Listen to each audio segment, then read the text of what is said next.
What? निया को जैसे झटका सा लगा था। निया गुस्से से टाइगर को घूरते हुए बोली, हाउ डेयर यू? तुम्हारा दिमाग कुछ ज्यादा ही खराब नहीं हो रहा? इसको सही करो। और मैं तुम्हारी कोई गर्लफ्रेंड नहीं हूँ, ना ही तुम्हारी बीवी हूँ।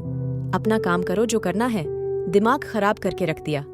हर कोई अपने अपने पे लगा रहता है और तुम्हारा कोई हक नहीं है मेरे ऊपर। समझ आया? आगे से ध्यान रखना। निया ये कह के गुस्से से चली गई थी और टाइगर उस लड़के को देख रहा था। टाइगर ने गुस्से से उस लड़के का कॉलर पकड़ा और उसको अपने पास खींचते हुए बोला, आइंदा उसके करीब नजर भी मत आना, वरना वो हाल करूंगा। किसी को भी देखने लायक नहीं रहेगा, समझ आया? निकल, अब चल यहां से। टाइगर को गुस्से में देख के वो लड़का जल्दी से वहां से भाग गया था। वहीं दूसरी तरफ सिम्मी क्लास में बैठी बुरी तरह रो रही थी। सिम्मी ने जब बराबर में देखा तो कोई टिश्यू लिए बैठा था। सिम्मी ने धीरे धीरे गर्दन घुमा के बराबर में देखा तो अलेक्स बड़े आराम से कॉफी हाथ में लिए उसको घुर रहा था। सिम्मी ने टिश्यू लिया और साइड में फेंक दिया। अलेक्स ने फिर से बड़े आराम से टिश्यू सिम्मी के आगे किया और इस बार फिर से सिम्मी ने टिश्यू ने फेंक दिया।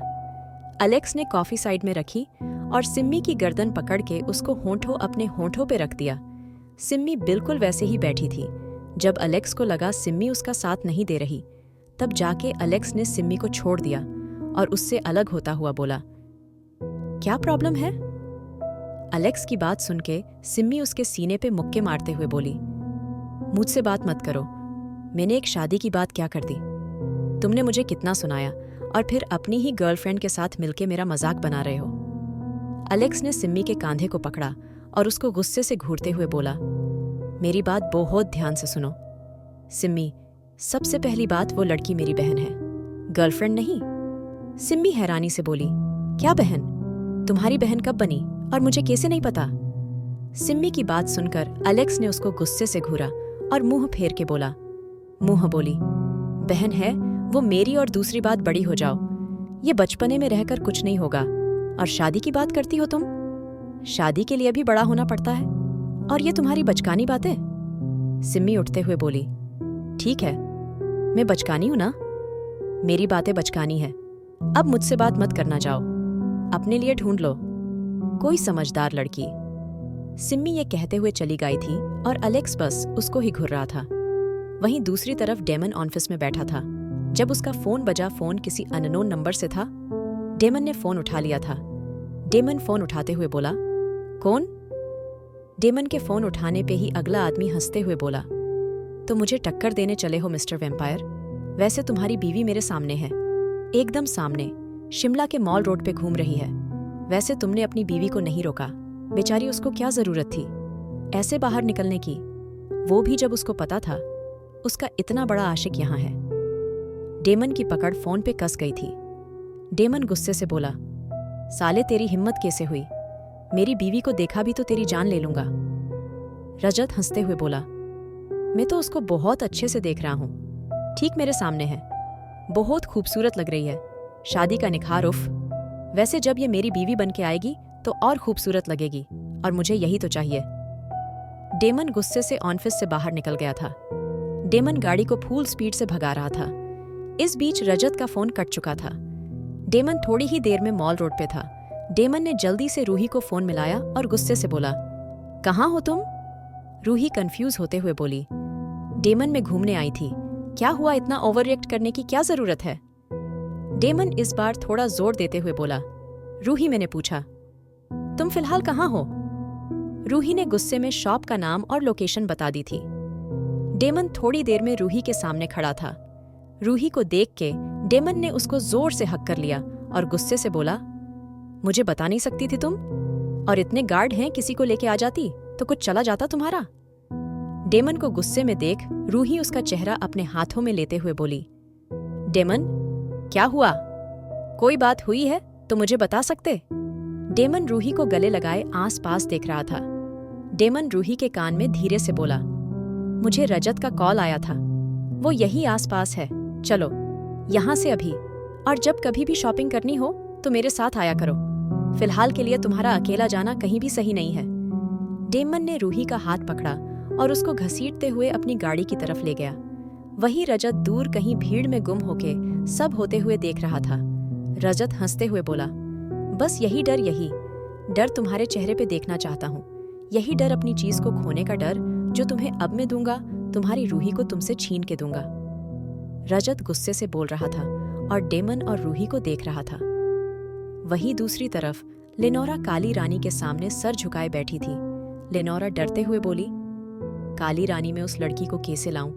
मुझे समझ नहीं आ रहा, क्योंकि मेरा उससे कोई मतलब नहीं है और ना ही वो मुझसे ज्यादा बात करती। अब मेरे पास इसका कोई इलाज नहीं है। अगर आपके पास कोई भी उपाय हो, मुझे बताइए।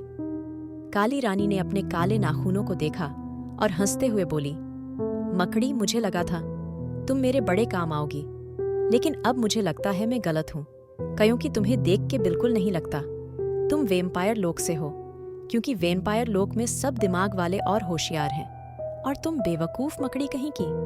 तुम्हें नहीं पता एक इंसानी लंकी को कैसे लाना है। लेनोरा सर झुकाए बोली, काली रानी, कल रूही को ताजपोशी होगी और आज मुझे लगता है उसकी शक्तियां भी बढ़ने लगेगी, इसलिए मैं उसको नहीं हरा सकती, लेकिन मैं एक कोशिश करूंगी। लेनोरा की बात सुन के काली रानी ने लेनोरा को पकड़ा और गुस्से से बोली, मैंने तुमसे कोशिश करने को नहीं कहा। मैंने कहा मुझे वो लड़की कल तक मुझे चाहिए, उसकी ताजपोशी पे वो नहीं होनी चाहिए, समझ आया? वरना तुम्हें खत्म करने में मुझे वक्त नहीं लगेगा। अब जाओ, दफा हो जाओ। क्या लेनोरा ला पाएगी रूही को काली रानी के पास? लेनोरा सड़क पे गुस्से में चल रही थी। शिमला में ठंड का माहौल बढ़ता जा रहा था। लेनोरा ने अपनी जैकेट टाइट करी और गुस्से से बोली, नहीं, मैं रूही को रानी नहीं बनने दूंगी। मुझे कैसे भी करके उस रूही को काली रानी को सौंपना पड़ेगा। अगर मेरे रास्ते का कांटा हटा तो समझो मैं वैम्पायर लोक की रानी। लेनोरा अपने ख्यालों में चलती जा रही थी। जब उसको एहसास हुआ कोई गाड़ी उसके पीछे पीछे थी, लेनोरा ने पलट के देखा तो डेमन बहुत देर से गाड़ी का हॉर्न बजा रहा था। लेनोरा जल्दी से गाड़ी के पास आते हुए बोली, तुम यहां? तभी उसकी नजर रूही पे पड़ी जो डेमन के बराबर में बैठी थी। लेनोरा जल्दी से गाड़ी के अंदर आ गई क्योंकि डेमन उसको ही घूर रहा था।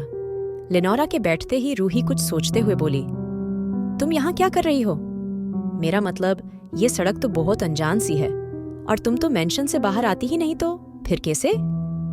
लेनोरा कुछ सोचते हुए बोली, वो मुझे कुछ काम था, बस इसलिए ही मैं। लेनोरा की बात पूरी होने से पहले डेमन गुस्से से भरी आवाज में बोला, ओह रियली लेनोरा, क्या तुम मुझे बता सकती हो रजत रायचंद के घर के पास तुम्हें क्या जरूरी काम पड़ गया था? लेनोरा, जो बहुत आराम से बैठी थी, रजत की बात सुन के पसीने से भीग गई। लेनोरा लंबी सांस लेते हुए बोली, वो मेरा मतलब है कि मुझे पता भी नहीं उस तरफ रजत रायचंद का घर है। उस तरफ एक बहुत अच्छी जगह है जहां से बहुत खूबसूरत सनसेट दिखता है। मुझे लगा आज क्यों ना देख ही आऊं, क्योंकि खुद देखो, हमें कैलिफोर्निया से आए हुए कितना टाइम हो गया ना। तुम तो कॉलेज भी जाते हो, तुमने कंपनी भी ज्वाइन कर ली, और मैं देखो ना कहीं जा सकती, बस इसलिए मुझे लगा। रूही डेमन को घूरते हुए बोली, क्यों बेचारी पे शक कर रहे हो? सही तो कह रही है। रूही प्यार से बोली, तुम बिल्कुल सही हो लेनोरा, मैं तुम्हारी बात से सहमत हूं। तुम कहीं जाती भी नहीं, तुम्हें कहीं घूमना फिरना चाहिए। रूही ने जहां प्यार से कहा था, वहीं डेमन का शक लगातार लेनोरा पे था, लेकिन डेमन फिलहाल कुछ भी कहने के मूड में नहीं था। वहीं दूसरी तरफ निया कैंटीन में बैठी कॉफी पी रही थी। जब टाइगर उसके बराबर में बैठ गया, सब लड़कियां टाइगर को घुर घुर के देख रही थीं। टाइगर ने किसी पे भी ध्यान नहीं दिया। निया, जो बड़े आराम से कॉफी एंजॉय कर रही थी, गुस्से से बोली, यार तुम कैसे चेप इंसान हो। खैर, ये भी नहीं पता इंसान हो भी कि नहीं, पर जो भी हो इतना चेप क्यों हो? मुझे कुछ पल तो सुकून से रहने दो। टाइगर ने निया के हाथों से कॉफी छीनी और खुद पीने लगा। जहां निया इस बात से हैरान थी, वहीं बाकी लड़कियां भी टाइगर और निया को घूर रही थीं। निया टाइगर को ऐसे देख रही थी जैसे टाइगर कोई बेवकूफ हो। निया गुस्से से उठ के जाने लगी, लेकिन तभी टाइगर ने निया का हाथ पकड़ा और निया उसकी बाहों में गिर गई। इससे पहले निया गुस्से में कुछ कहती, टाइगर ने उसके होंठों को कैद कर लिया। सब स्टूडेंट्स आंखें फाड़े टाइगर और निया को देख रहे थे, क्योंकि ये कैलिफोर्निया नहीं इंडिया था। निया लगातार टाइगर को धक्का दे रही थी, पर टाइगर जैसे उससे चिपक गया था। सब लड़कियों का गुस्सा निया पे बढ़ता जा रहा था, लेकिन टाइगर ने निया को नहीं छोड़ा था। तभी निया ने जोर से टाइगर के होंठों पे काटा तो टाइगर उससे अलग हुआ। और निया गुस्से से जाने लगी। निया की आंखों में इस वक्त आंसू थे। तभी एक लड़की गुस्से से बोली, यही तो चाहती थी, तू हमारा क्रश ले लिया तूने, अब तुझे नहीं छोड़ेंगे। निया ने किसी की बात नहीं सुनी और बस बाहर चली गई। तभी टाइगर उस लड़की के पास आते हुए गुस्से से बोला, अगर अपनी जान प्यारी है तो वापस कभी कॉलेज में नजर मत आना, वरना मुझे भी नहीं पता मैं क्या करूंगा। और मैं सिर्फ कहता नहीं, करता भी हूं, इसका अंदाजा तुम्हें अपने आस पड़ोस वालों से पूछ के हो जाएगा। वो लड़की टाइगर की बात से डर गई थी और टाइगर निया के पीछे पीछे चला गया था। निया गुस्से से अपने आंसू पोंछे चली जा रही थी और टाइगर लगातार उसके पीछे था। तभी अचानक से पता नहीं कहां से एक गाड़ी आई और निया को टक्कर मार के चली गई। टाइगर, जो निया को मनाने के लिए उसके पीछे पीछे आ रहा था, अचानक हैरान रह गया। टाइगर चिल्लाते हुए बोला, निया। वहीं दूसरी तरफ सिम्मी अपने घर के लिए निकल गई थी।